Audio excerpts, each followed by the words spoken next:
전문가와 이야기 나눠보겠습니다. 대한의사협회 과학검증위원장인 최재욱 고려대 의과대학 예방의학교실 교수 나오셨습니다. 어서 오십시오. 안녕하세요. 네, 안녕하세요.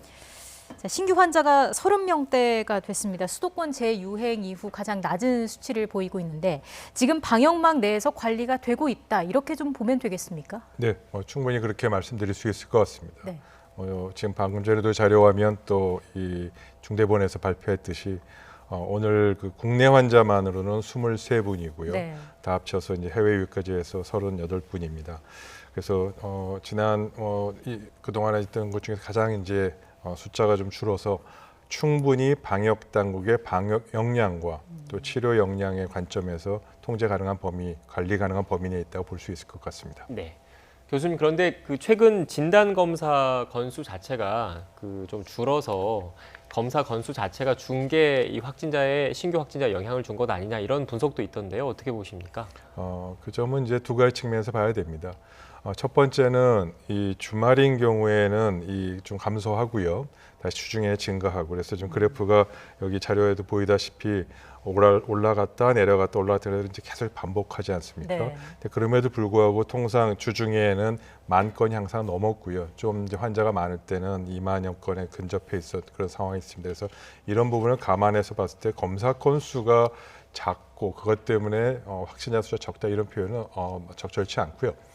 현재 모든 진단 검사는 질병관리본부가 정한 이 코로나19 진단 검사 대상 기준에 부합되는 사람, 즉 열이 나고 접촉 경험이 있고 그런 경우에 한해서 모든 검사를 다 하고 있고요. 오히려 거기서 좀 더 나가서 적절히 검사하고 있기 때문에 검사 자체를 줄이거나 늘리는 거에 영향을 받지는 않습니다. 그러나 다만 우리가 좀 더 이런 진단 검사를 조금 더 광범위하게 좀 하면 좋지 않겠냐는 의견이 있습니다. 네. 그래 진단 검사의 기준을 좀 너무 제한적으로 하지 말고 조금 기준을 완화해서 더 많은 사람을 검사하다 보면 그렇게 환자 많이 찾아낸다는 그런 전제가 아니고요. 그것보다는 좀 더 선제적으로 검사를 많이 하면 좋지 않겠냐 그런 이야기는 있고요. 아마 그러한 표현은 인구 100만 명당 진단 검사 건수로 전 세계를 표준 비교는 그게 가능하지 않겠습니까? 인구가 많은 곳이 적은 곳은 이제 표준화해야 되니까요. 그런 관점에서 봤을 때 우리나라가 인구 100만 명당 검사 건수가 우리가 코로나19가 진행되던 2월, 3월에는 뭐 거의 앞서서 있었는데요. 지금은 사실은 전 세계적인 관점에서 봤을 때 한 100위권밖에 안 됩니다. 그래서 그 부분은 여력이 있으니까 오히려 선제적으로 환자가 있을 때 찾는 것보다는 환자가 없을 때도 수시로 좀 모니터링하는 쪽으로 시스템을 변환하는 것이 필요하지 않겠느냐. 그런 관점에서 검사 건수를 좀 더 확대해 보는 것은 필요하겠다는 얘기는 한번 검토해 볼 수 있을 것 같습니다. 예. 일단 신규 확진자 수는 줄었는데 곳곳에서 조금 우려되는 사례들이 있습니다. 일단 서울 도봉구의 다나병원 정신과 병원에서 확진자 2명이 발생했고요. 네네. 서울시 발표를 보니까 역학조사 중에 발열 환자가 다수 확인이 됐고 그렇기 때문에 좀 감염 확산 우려가 있다라는 목소리가 나오는 거 아니겠습니까? 맞습니다. 집단 감염의 우려가 있는 것 같아서 이 부분 정밀하게 조사 중이고요. 다나 정신병원, 정신진료기관의 경우는 아무래도 밀폐된 곳이고 이 밀폐된 공간에서 좀 여러 가지 개인 위생이라든지 마스크 쓰기 이런 부분이 좀 소홀해지는 경우가 많이 있었고요. 또 지난 2월, 3월에 대구 경북 지역에서의 유사한 정신요양기관에서의 집단 감염과 거기 더 나아가서 사망률까지 증가하는 그런 사태가 있었기 때문에 네. 그런 걸 감안해서 적극 주시하고 있고요. 또 이러한 경우는 앞으로도 발생할 수 있기 때문에 방역당국에서도 얘기했습니다.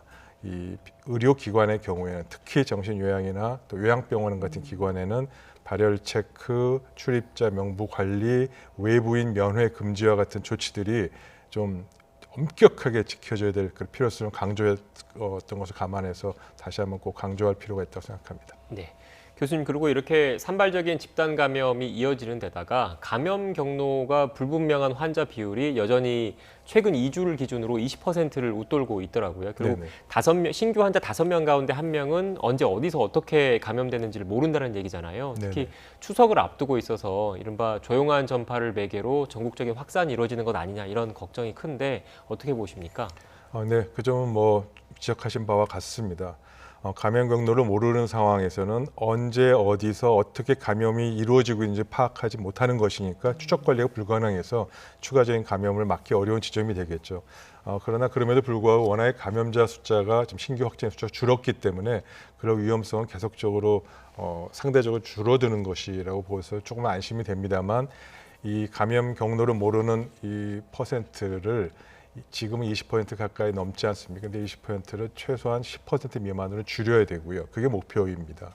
그다음에 거기서 더 나가서 지금은 감염자 숫자를 신규 확진자를 충분히 줄였고 또 감염 경로를 모르는 경우도 계속 줄여 나갈 것입니다만 거기 더 나가 더 중요한 건 이제 사망자 숫자를 줄이는 것입니다. 네.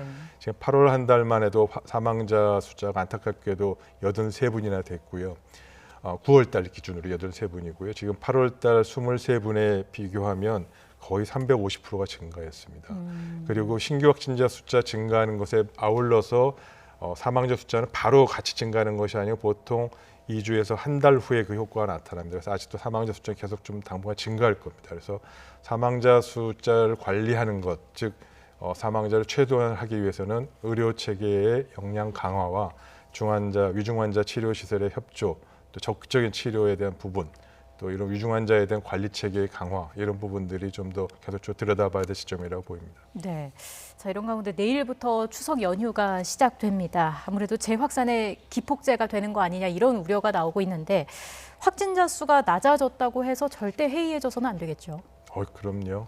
네, 그동안 지난 거의 9개월간 다 아시다시피 잠잠해지고 있고 또 안심하고 있다가 순식간에 집단 감염 형태로 확산되는 건 여러 차례 보셨습니다. 네. 그래서 이번 더더구나 다행히 오늘 23분 국내 환자 숫자로 다행히 이제 안정적으로 관리하고 있다 하더라도 이런 추석 연휴의 대이동과 관련하여 다시 감염이 재확산되는 그러한 가능성은 상존하고 있고요. 그 위험성이 눈에 닥친 겁니다. 그래서 이 부분을 최대한 관리하기 위한 노력은 정말 필요하고요. 제 생각에 불가피하게 추석 연휴가 끝나고 나면 환자 수 일정 부분 증가할 겁니다. 이동을 했기 때문에요. 예. 근데 그 부분이 관리와 통제가 가능한 범위 내에 들어올 수 있도록 설사 이번에 추석 연휴에 이동을 하더라도 개인 위생이나 마스크 관리 이런 부분을 철저히 하는 것이 필요해 보입니다. 네, 교수님 말씀하신 대로 준비된 그래픽이 있습니다. 실제로 어제 정은경 질병관리청장이 관련된 언급이 있었습니다.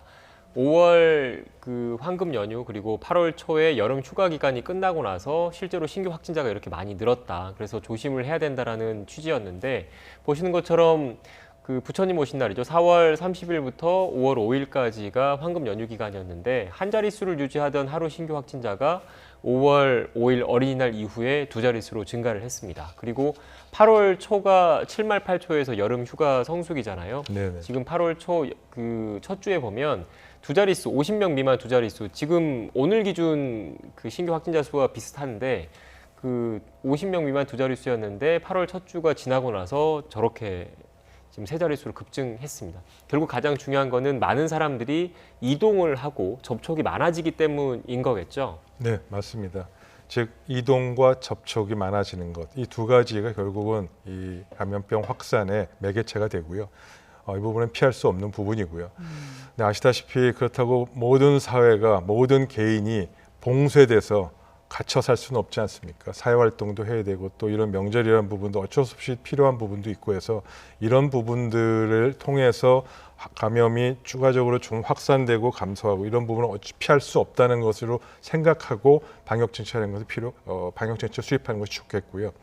그러한 면에서 통제와 관리가 가능한 수준으로 우리가 최대한 낮추는 것이 국민들이 협조해 주시는 것을 우리가 기대하는 바고요. 두 번째로 설사 그렇다 하더라도 일시적인 증가 현상을 피할 수 없는데 그 점을 전제로 방역 정책과 방역 역량, 치료 역량을 어떻게 추가로 확보하고 있다가 혹시라도 이 환자 수가 추석 연휴 이후에 증가했을 때 바로 즉각적인 대처를 할 수 있겠느냐라는 부분은 방역 당국이 노력해야 되겠죠. 네. 특히 이 부분은 방역 당국과 역학조사, 그다음에 의료 체계의 역량이 협조를 통해서 공조를 통해서 확보돼야 되는 건 필요하고요. 이 부분에서는 좀 방역 당국이 주도해서 의료 체계와 공조 체계를 갖고 협의 체제를 빨리 가동해서 원활하게 준비 체계를 갖춰놓는 것이 반드시 필요하다고 생각하고 그렇게 하고 있을 것이라고 믿고 있습니다. 예. 자, 그런가 하면 환절기에 접어들면서 감기 독감 환자에 대한 우려가 나오고 있는데 지금 뭐 국내 독감 백신 유통 과정 문제가 불거진 이후에 이걸 좀 우려하는 분들이 적지 않은 것 같아요.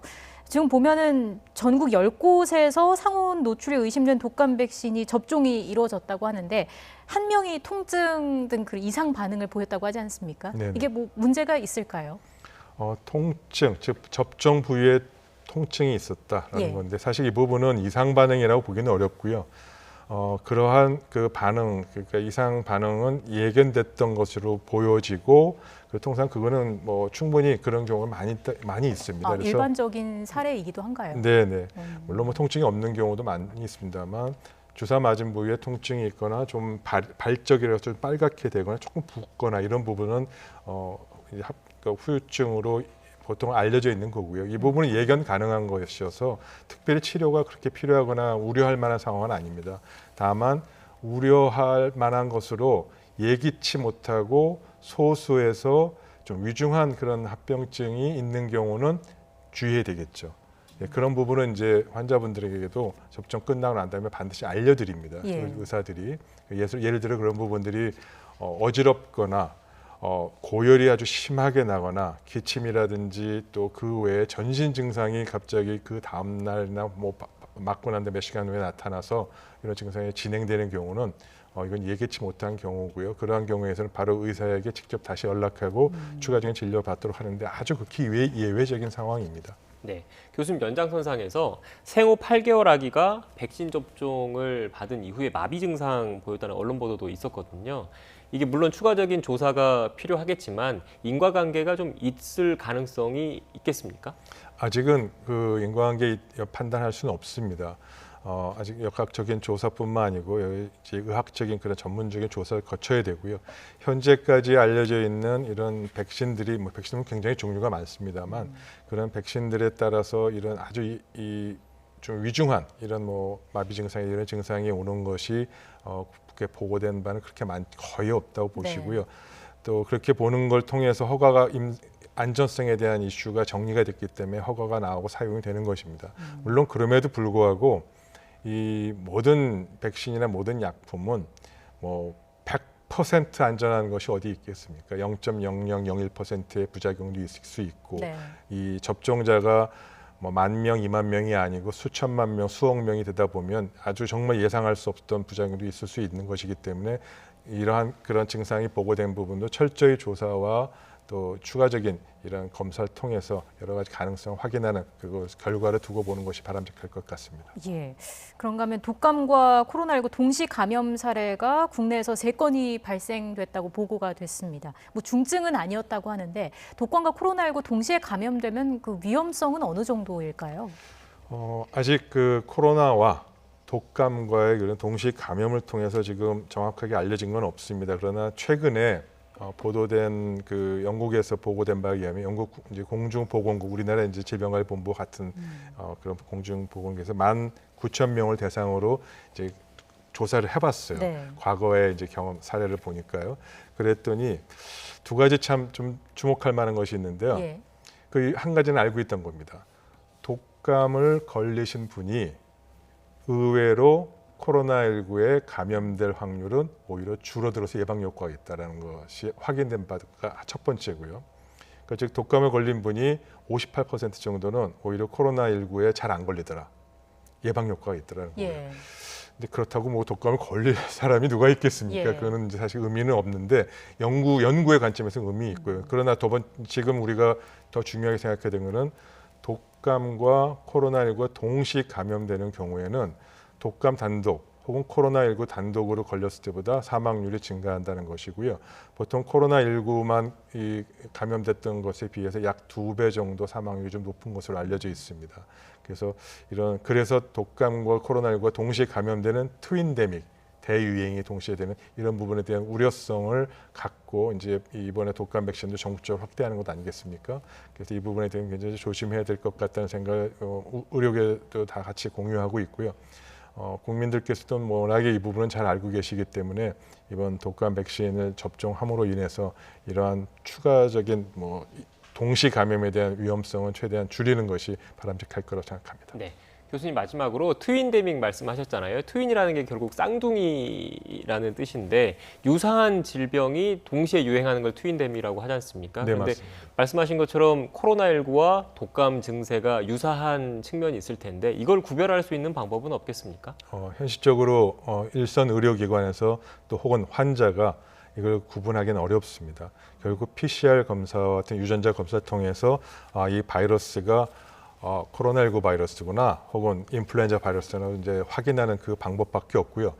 지금 말씀하신 그 점 때문에 일선 의료기관, 즉 동네에 있는 의료기관이죠. 보통은 감기 환자가 어딜 가겠습니까? 내과와 이비인후과와 소아과 이 세 군데 보통 가게 됩니다. 그래서 이런 일선 동네 의료기관에서 이런 독감과 코로나19 환자를 적극적으로 치료할 수 있는 이런 이 의료체계, 일선 1차 의료체계가 빨리 회복돼서 복구가 돼서 적절로 이 트윈데믹이라는 부분을 적극 대처할 수 있어야 되고요.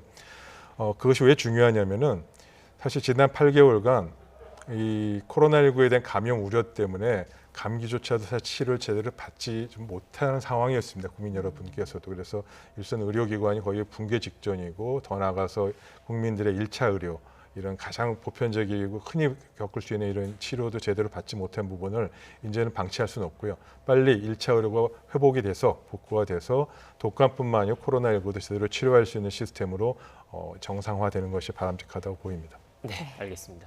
교수님 그리고 그 독감과 코로나19 증상을 일반인이 구별하기 쉽지 않으니까 독감 의심 증세가 보인다고 하면 선별진료소를 먼저 찾아가서 검사를 스스로 받는 것도 중요하겠네요. 네, 그렇게 하는 것도 현재는 방법입니다만 네. 지금 그렇게 하는 것만으로는 더 이상 통제는 어려울 겁니다.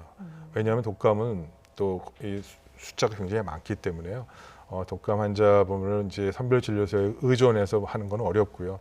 왜냐하면 좀 아까 말씀드린 대로 구분이 안 되지 않습니까? 네. 감기든 독감이든. 근데 그런 경우를 선별진료소에 가서 모든 걸 해결할 수는 없습니다. 동네 일선 1차 의료기관이 이제 정상화돼서 거기에서부터 독감도 또 코로나19도 검사를 하고 필요하다면 확진 검사는 선별진료소 가서 하는 방식으로 가는 것이 바람직할 것이라고 의료계에서 여러 가지 이야기들을 또 이런 방안들을 지금 고민하고 있습니다. 네, 알겠습니다. 독감과 코로나19의 동시 유행에 대비해서 의료 체계를 구축해야 된다는 말씀이셨던 것 같습니다. 지금까지 대한의사협회 과학검증위원장인 최재욱 고려대 의대 예방의학교실 교수와 함께 이야기 나눴습니다. 오늘 말씀 고맙습니다. 고맙습니다. 감사합니다.